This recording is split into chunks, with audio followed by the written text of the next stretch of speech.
오늘 말씀 우상 제문에 대한 말씀입니다.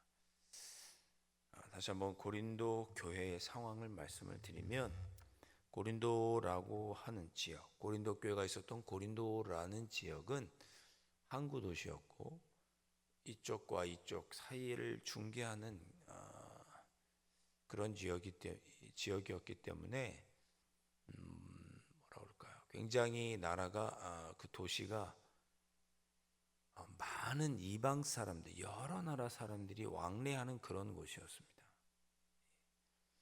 우리도 무역을 활발하게 하는 곳에 가면 세계 여러 사람들이 물건을 사고 팔기 위해서 모여들지 않겠습니까? 그래서 고린도는 세계 여러 나라 사람들, 특히 유럽의 여러 나라 사람들이 모이고 그러다 보니 경제적으로 굉장히 부유했죠. 그러나 반면 여러 사람들이 모이니 온갖 그 사람들이 섬기는 우상들이 아주 횡행했습니다.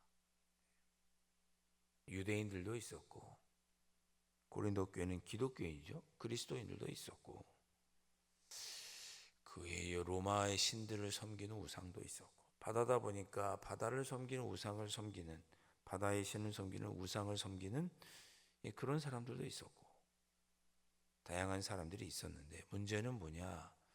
특별히 고린도도 로마의 영역이었기 때문에 그런 우상을 섬기고 특별히 로마의 신을 섬기는 로마의 우상을 섬기는 신전에서 고기가 나왔어요. 이제 여러분 영화 같은 데 보시면 한번 기억해 보시면 어떨까요?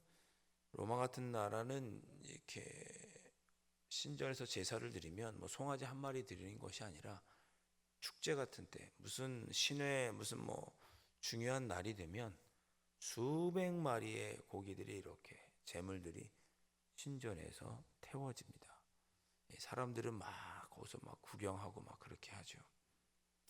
그때 성전에서 그들이 섬기는 신전에서 바쳐진 고기들, 송아지가 뭐 1000마리가 들어갔다. 그럼 그 1000마리 고기를 잡고 1000마리 송아지가 신전 밖으로 나와서 신전의 제사 이렇게 뭐랄까요? 함께 축하했던 사람들과 함께 나눠 먹는 거죠. 로마의 중요한 축제였기 때문에 로마의 시민들이라면 고린도도 로마에 속한 지역이었으니까 당시 로마에 속한 지역이었기 때문에 그 신전에 들어가서 제사를 참관해야 됐고 그때 제사에 드려졌던 고기들을 먹어야 했습니다. 그러니까 그렇게 고기를 먹는 문제, 야 우리가 그리스도인인데 그 고기를 먹어야겠느냐? 그 우상에게 바쳐진 고기인데 먹어야겠느냐? 이런 문제가 이제 대두가 됐던 거죠. 말씀드렸던 것처럼 유대인들도 있다 보니까 유대인들은 돼지고기를 안 먹잖아요. 우리가 돼지고기를 저 잡았는데 우상에게 바쳐진 저 동물을 먹어야겠느냐? 율법에 없는 짐승이 바쳐지면 율법에서 금지한 고기를 우리가 먹어야겠느냐? 또 어떤 사람은 그리스도인들이 그러기 다 그럴 수도 있죠. 이미 앞에 6장에서 그런 표현이 있었잖아요. 모든 것이 가하나 내가 다 할 수 있지만 다 하지 않는다. 그런 표현을 6장에서 했습니다. 우리가 그리스도인이고 예수 믿고 구원받았는데 다 먹어도 괜찮지. 뭐 돼지는 먹으면 어떠고 소는 먹으면 어때? 그런 사람도 있고 여러 사람들이 있었던 거죠. 자, 그래서 사도 바울이 교회에 그런 문제로 먹는 문제로 시험 드는 사람이 있으니 특별히 우상의 제물을 먹는 문제로 시험 들고 실족하는 사람들이 있으니 그 문제를 해결해 주기 위해서 조언을 해주는 것입니다. 그래서 1절에 우상 제물에 대해서 우리가 다 지식이 있는 줄을 안다.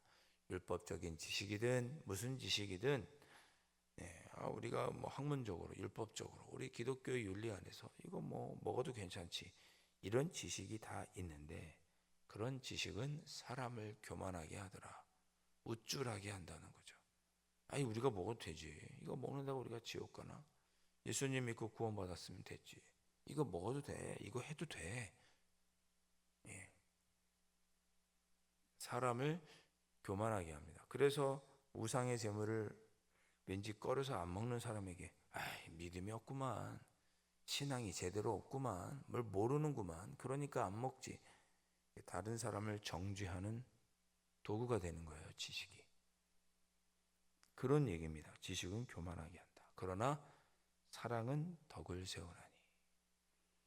여러분, 제가 오늘 드리고 싶은 말씀의 핵심은 1절입니다. 사랑은 덕을 세우나니. 그 사람이 뒤에도 나오죠. 좀 믿음이 연약해서 그 사람이 시험 들 것 같은 생각이 들면 그 사람을 배려하는 마음으로 안 먹는 거죠. 먹어도 된다는 지식이 있어도, 해도 된다는 지식이 있어도, 내가 함께 신앙생활하는 이 사람이 아직은 그런 지식이 없고 아직은 그런 문제로 시험 들 만큼 믿음이 연약하니 그 사람을 위해서 내가 절제해 주겠다, 먹지 않겠다. 이것이 사랑의 덕을 세우는 것입니다. 덕을 세우는 거죠, 덕을.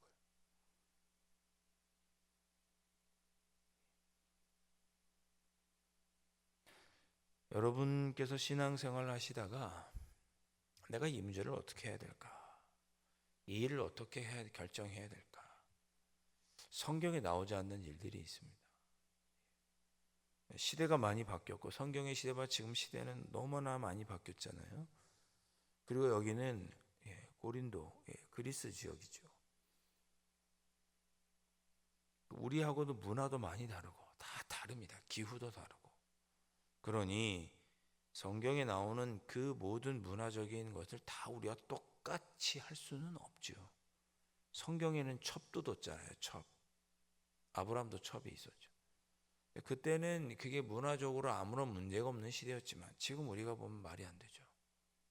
그러니 성경을 똑같이 우리의 삶에 똑같이 적용할 수는 없지만, 그러나 우리가 어떤 마음을 하면 되느냐, 1절에 있는 것처럼 사랑의 마음으로, 덕을 세우겠다는 마음으로 하면 됩니다. 그리스도인의 덕을 세우고 교회의 덕을 세우고 주님의 덕을 세우겠다는 취지로 우리가 판단을 하면 좋겠다, 그런 뜻입니다. 2절, 만일 누구든지 무엇을 아는 줄로 생각하면 아직도 마땅히 알 것을 알지 못하는 것이요. 뭐든지 지식대로 아는 대로 행동하려고 하면 누구는 맞고 누구는 틀리고 서로가 상처받게 되죠. 다 아는 것 같지만 하나는 알고 둘은 모르는 행동입니다. 누구든지 하나님을 사랑하면 그 사람은 하나님도 알아주시느니라. 이 일이 하나님을 사랑하는 마음으로 우리가 한다면 그것이 지식적으로 조금 맞지 않아도 덕을 세우고 하나님을 위하는 일이면 그것이 좋은 일이 아니겠느냐, 그런 뜻입니다. 그 하나님은 오직 한 분. 4절, 우리 그러므로 우상의 제물을 먹는 일에 대하여는 우리가 우상을 세상에 아무것도 아니며. 그렇죠, 우상은 아무것도 아니죠. 하나님께서 중요하지 우상이 뭐가 중요합니까? 그건 아무것도 아니죠. 오직 하나님은 한 분밖에 계시지 않고 이 땅에 5절에 신이라 불리는 많은 것들이 있지만 다 부질없는 것이고 우리 하나님만 참 하나님이시죠. 그러니 우상의 제물을 먹는 문제에 대해서는 대수로운 것은 사실은 아니다. 하나님도 아니고 세상의 우상이라고 불리는 신이라고 불리는 게 많지만 그거 아무것도 아니지 않느냐. 그 신들이, 그 신들에게 바쳐진 음식을 먹는 게 뭐 대수로운 일이겠느냐, 그런 거죠. 그런데 7절에 보니까 우상에 대한 습관이 있어서 우상의 제물로 알고 먹는 거로 그들의 양심이 약해지고 더러워지느니라. 근데 사람들이 대수롭지 않은데도 불구하고 우상에게 바쳐진 것을 계속 습관적으로 먹다 보면 습관적으로 먹는 거죠. 예를 들면 로마에서는 황제가, 로마가 그리스까지 다스리고 있었잖아요. 이스라엘까지 다 다스리고 있었죠. 로마에서는 황제가 태어난 생일도, 황제를 신으로 추앙했기 때문에 황제가 태어난 생일도 신전에서 황제를 위해서 제사를 드렸습니다. 생일은 해마다 있잖아요. 그러니까 해마다 황제의 생일날 신전에 가서 제사를 드리고 거기서 나오는 고기를 먹었던 습관이 있는 사람들, 그런 사람들은 이거 신전에서 나오는 건데 대수롭지 않게 생각하고 그냥 대범하게 생각하고 먹거나 안 먹거나 그것이 아니라 자기가 하나님을 섬기면서도 또 다른 우상을 섬기고 있는 그 제단의 신전에서 나온 고기를 먹으면서 양심이 흔들리는 거예요. 내가 이걸 먹어도 되나? 내가 그리스도인인데 또 이렇게 신전에 가서 신들에게 바친 우상에게 바친 고기를 먹어도 되나? 마음이 흔들리는 거죠. 그런 사람들을 위해서 먹을 수 있어도 먹지 말아라. 그런 뜻입니다. 내 남편이, 내 아내가, 우리의 자녀들이, 우리의 이웃들이 나의 먹고 마시는 일 때문에 신앙의 시험이 될 것 같으면 하지 말아라. 그런 뜻인 거죠. 8절 음식은 우리를 하나님 앞에 내세우지 못하나니 우리가 먹지 않는다고 해서 더 못 사는 것도 아니고 먹는다고 해서 더 잘 사는 것도 아니고 중요하지 않다는 거예요. 어떤 음식을 먹고 마시냐는 그렇게 중요한 문제가 아니란 거죠. 중요한 것은 앞에 말씀드린 것처럼 우리 하나님을 사랑하는 일이 중요한 거죠. 한 분 하나님을 위해 예수 그리스도를 위해 하는 것이 중요하죠. 예수 그리스도를 위해서는 먹을 수도 있고 예수 그리스도를 위해서는 먹지 않을 수도 있는 거죠. 중요한 건 음식이 중요한 게 아니고 한 분 하나님을 위해서 하느냐, 주님을 위해서 하느냐가 중요한 거죠. 그런즉 너희의 자유가 9절 너희의 자유가 믿음이 약한 자들에게 걸려 넘어지게 하는 것이 되지 않도록 조심하라. 내가 이걸 먹는 것 때문에 믿지 않는 자가 혹시 시험 들지 않을까 조심하라는 거예요. 그 10절에 그런 표현이 있죠. 지식이 있는 내가 이걸 먹어도 돼. 대수롭지 않아. 먹어도 돼.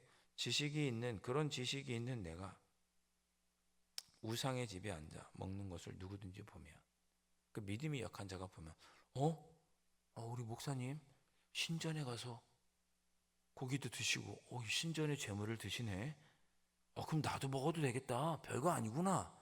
이렇게 믿음이 약한 자들의 양심이 담력을 얻어서 우상의 제물을 먹게 될 수 있으니 그런 사람들을 위해서 갈 수 있어도 가지 말라고 먹을 수 있어도 먹지 말라는 거죠. 그렇죠. 여러분 제가 그럴 일은 없겠지만 호프집에서 고등학교 동창들이랑 같이 이렇게 앉아 있는 걸 보세요. 저는 술을 마시진 않지만 근데 누가 지나가다가 권사님 어머 목사님 저 호프집에 앉아 계시네. 그럼 믿음이 강한 권사님도 시험 들겠지 않겠어요? 어머 우리 장로님이 저기 앉아 계시네. 우리 집사님이 저기 앉아 계셔.